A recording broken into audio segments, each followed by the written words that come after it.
in my 30 years coaching, there have been, not only on my team, but on all the teams that we've played against, numerous ACL injuries. Throughout high school, I probably had 7, 8 friends that tore their ACLs. ACL was definitely worse because the recovery was longer. I had to miss my sophomore soccer season playing for Yarmouth, and I was out for 8 months, I think, just like rehab and physical therapy, and the surgery was horrible. It's probably the most pain I've ever felt in my entire life. So the whole experience was awful.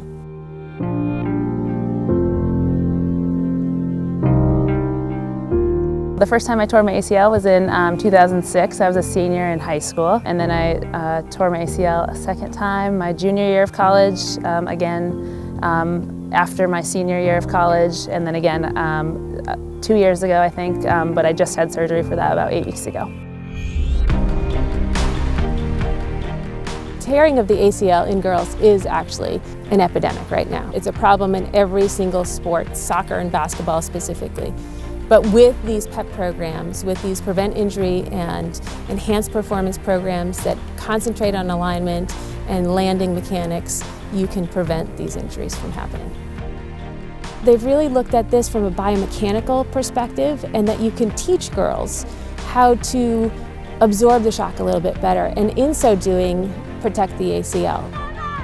As they run across the field, we're really looking for alignment. We're looking for hip, knee, foot alignment in a straight plane, so they don't have a leg going off to the side or knee drop caving into the middle. Running backwards on their toes. We work on shuffles to the side, so defensive stance like basketball, where they're really trying to engage their positioning and their alignment with a bent knee position. We want them to have good core strength. We want them to have good hip strength.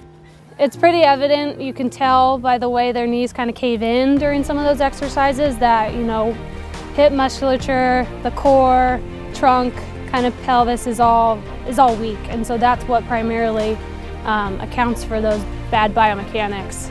But we're creating these athletes that have really talented foot skills, but they don't have the mechanisms to protect themselves from injury.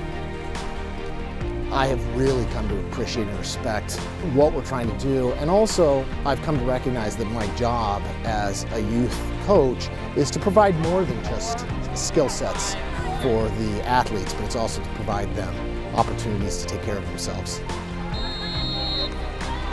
Okay, overall, the number one thing that we want to do is keep the girls safe and healthy, and anything you can do to keep it that way or make it that way is very beneficial.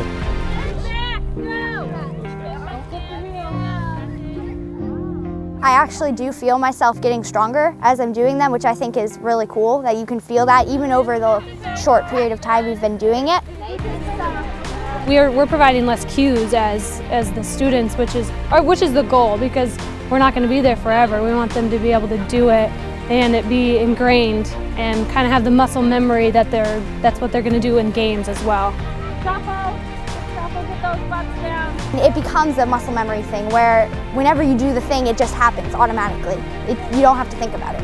UNE has this fantastic motion analysis lab, and they do a jump and we assess their biomechanics.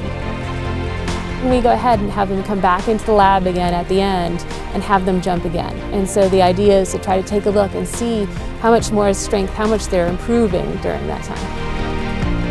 If other schools were to take advantage of this program, I think that there's no doubt that they would benefit. Recently in the last game I hurt my leg and they thought that I tore my ACL, but I didn't. So I didn't tear anything, it was just a bone bruise, which I definitely think I owe some to UNE.